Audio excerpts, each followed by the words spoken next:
જય શ્રી કૃષ્ણ મિત્રો, આપ જોઈ રહ્યા છો યુટ્યુબ. આપ સૌનું મારી યુટ્યુબ ચેનલમાં સ્વાગત છે. મિત્રો, આજે આ વિડીયોમાં આપણે જાણવાના છીએ તારીખ 16 ડિસેમ્બર 2025, તારીખ 13 જાન્યુઆરી 2026 સુધી ચાલતો ધનુર્માસ વિશે. ધનુ સંક્રાંતિ, ધન સૂર્ય સંક્રાંતિ, કથા, મહાત્મય, મુહૂર્ત, પૂજન વિધિ, શું કરવું શું ન કરવું તે સર્વે કાંઈ જાણીશું. સંક્રાંતિના મહાત્મ્ય વિશે પણ. જો આપને આ વિડીયો પસંદ આવે તો લાઈક કરજો, શેર કરજો, કમેન્ટ કરજો. આપ આ ચેનલ પર પહેલી વખત જોઈ રહ્યા છો તો સબસ્ક્રાઈબ કરી લેજો, જેથી આવનારા નવા વિડીયોની માહિતી આપ સુધી તુરંત પહોંચી શકે. ધન્યવાદ. આદિત્યાય વિન્હે દિવાકરાય ધીમહિ ધિયો યો ન સૂર્ય પ્રચોદયા. બોલો ભગવાન સૂર્યનારાયણ દેવની જય. મિત્રો, સંક્રાંતિ અર્થાત સૂર્યનારાયણ દેવ એક રાશિમાંથી બીજી રાશિમાં પ્રવેશ કરે છે, જેને સંક્રમણ પણ કહેવાય છે. આનો જ એક અર્થ થાય છે સંક્રાંતિ. જ્યોતિષ શાસ્ત્ર અનુસાર 12 રાશિ અને 12 રાશિના સૂર્ય એક માસ સુધી રહે છે. દરેક ગ્રહની અલગ અલગ અવધિ છે, જેમ કે ચંદ્ર 1.5 દિવસ, પોણા 2 દિવસ એ રીતે રહે છે.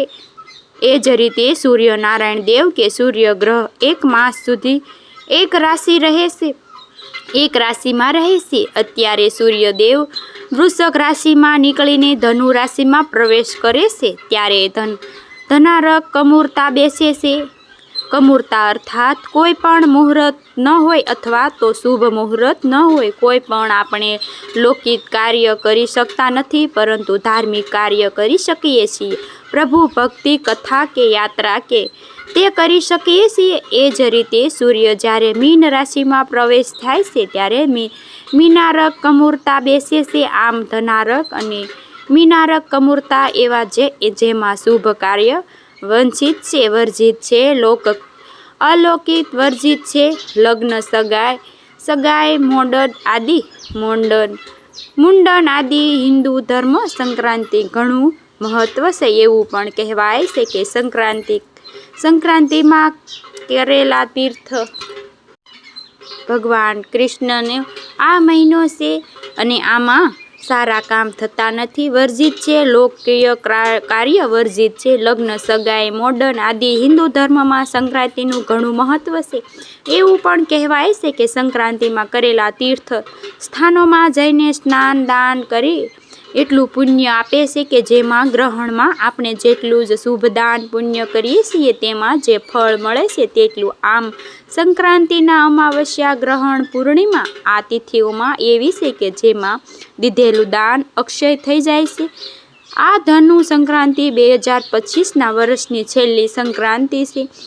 વિષુવમાંથી ધનુ રાશિ પ્રવેશ કરે છે સૂર્યનારાયણ દેવ, જે 13 જાન્યુઆરી સુધી રહે છે અને 14મી જાન્યુઆરીએ મકર સંક્રાંતિ એટલે કે મકરમાં સૂર્યનારાયણ દેવ પ્રવેશ કરે છે. મકર સંક્રાંતિ તરીકે ઉજવાય છે. સૌ પ્રથમ આપણે જાણી લઈએ સંક્રાંતિ ક્યારે આરંભ થાય છે.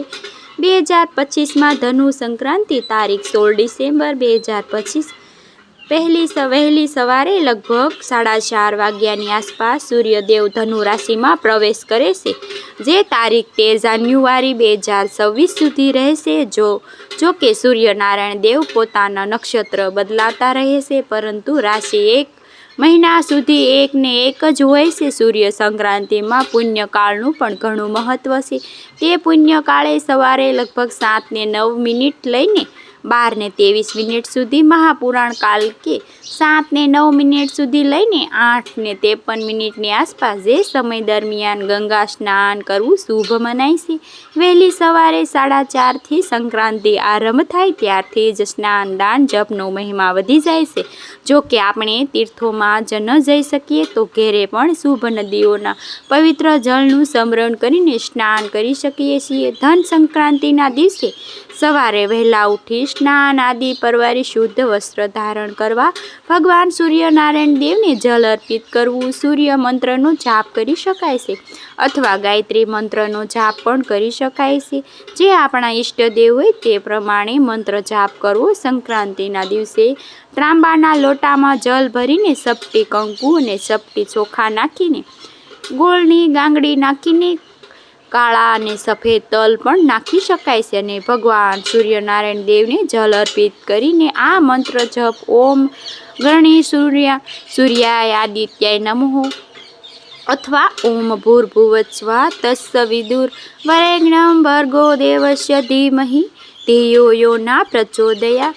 સૂર્યનારાયણ દેવને પુષ્પથી વધાવવા જોઈએ. ભગવાન સૂર્યનારાયણ દેવને લાલ પુષ્પ અત્યંત પ્રિય છે. સૂર્યનારાયણ દેવને રંગ જ્યારે ઉદય તિથિ પ્રમાણે હોય છે ત્યારે સૂર્યનારાયણના કિરણોને જો આપણે જલ અર્પિત કરતાં આંખોમાં ગ્રહણ કરીએ છીએ. પ્રકાશને જોઈએ તો આંખોનું તેજ પણ વધે છે અને શરીરનું તેજ પણ. સંક્રાંતિના સાંસ્કૃતિક ધાર્મ રીતે ઘણી મહત્વની છે. સૂર્યદેવની રાશિ બદલે છે. મોસમમાં પણ પરિવર્તન થાય છે. ધનુ સંક્રાંતિ પછી શરદી થોડી ઓછી થઈ જાય છે અને પિતૃ અને શ્રાદ્ધ તર્પણ માટે પણ ધનુ સંક્રાંતિ ખાસ મનાય છે. કારણ કે સૂર્યનારાયણ દેવ આદિત્ય કહેવાય છે, પિતૃના પણ પિતૃ કહેવાય છે. આ માટે પિતૃ તર્પણ, શ્રાદ્ધ, પિંડદાન કરી શકાય છે. પિતૃઓ દોષમાંથી મુક્તિ મળે છે. પૂર્વજોની આ આત્માને શાંતિ મળે છે. ધનુ સંક્રાંતિના દિવસે સૂર્યદેવની ઉપાસનાથી સાધકની દરેક મનોકામના પૂર્ણ થાય છે. સંસ્થા પણ સારું કહેવાય છે. આરોગ્ય વરદાન સૂર્યનારાયણ દેવ તરફથી મળે છે. ધરતીના લોકના પાલન પોષણ કરતા પિતા કહેવાય છે, જે પ્રકાશ દ્વારા અંધકારનો નાશ થાય છે. માટે સૂર્યનારાયણ દેવ પ્રકાશના પૂજન તરીકે આપણે તેમની પૂજા અર્ચના કરીએ છીએ. આજના દિવસે જરૂરિયાતમંદની દાન પુણ્ય કરવું શુભ મનાય છે. ધન છે, વસ્ત્ર છે કે ખાવા પીવા વસ્તુ છે, અન્ન જળ આદિ પશુ પક્ષીની સેવા કરવી, ગાયોને બળદને પણ સેવા કરવી, અનાજનું દાન ઉત્તમમાં ઉત્તમ મનાય છે. સૂર્ય સંક્રાંતિ અર્થાત સૂર્યનારાયણ દેવને આદિત્ય અર્પિત છે. શા માટે સૂર્યનારાયણ દેવ છે આખી સૃષ્ટિમાં અન્ન પણ ઉગાડે છે, પોષણ આપે છે અને અન્નને આપણને પોષણ થાય છે. એટલા માટે અન્નનું દાન સર્વશ્રેષ્ઠ મનાય છે. ભગવાન સૂર્યનારાયણ દેવની આજે કથા પણ સંભળાય છે. સંક્રાંતિની આવો આપણે સાંભળીએ સૂર્ય સંક્રાંતિ, ધનુ સંક્રાંતિ, ધનાર કમૂરતાની કથા. બોલો ભગવાન શ્રી સૂર્યનારાયણ દેવની જય. સૂર્ય જ્યારે રાશિ બદલે છે તે સંક્રાંતિ કહેવાય છે. વૈદિક જ્યોતિષ અનુસાર સૂર્યદેવનું ધનુ રાશિમાં રહે છે તે કાળ મલમાસ તરીકે પણ ખર માસ તરીકે પણ ઓળખાય છે. આજે જે ધનુ સંક્રાંતિ છે તેમાં જ સૂર્ય પરિભ્રમણ થાય છે. તેની ગતિ મંદ પડી જાય છે કે કારણ કે ખર એટલે કે ગધેડા, જેમાં ઘોડાની સવારી ઉપર સૂર્યનારાયણ દેવ નીકળે છે ત્યારે ગધભરી સવારી કરવાથી જે ગતિ હોય છે તે ધીમી પડી જાય છે અને એના કારણે આપણા જે કુંડળીમાં સૂર્યગ્રહણ છે તે મજબૂત રહેતા નથી. એટલા માટે કોઈ માંગલિક કાર્ય થતા નથી. કારણ કે આપણે માંગલિક કાર્ય કરીએ છીએ ત્યારે સવારે ગ્રહ શુભ પરિણામ આપતા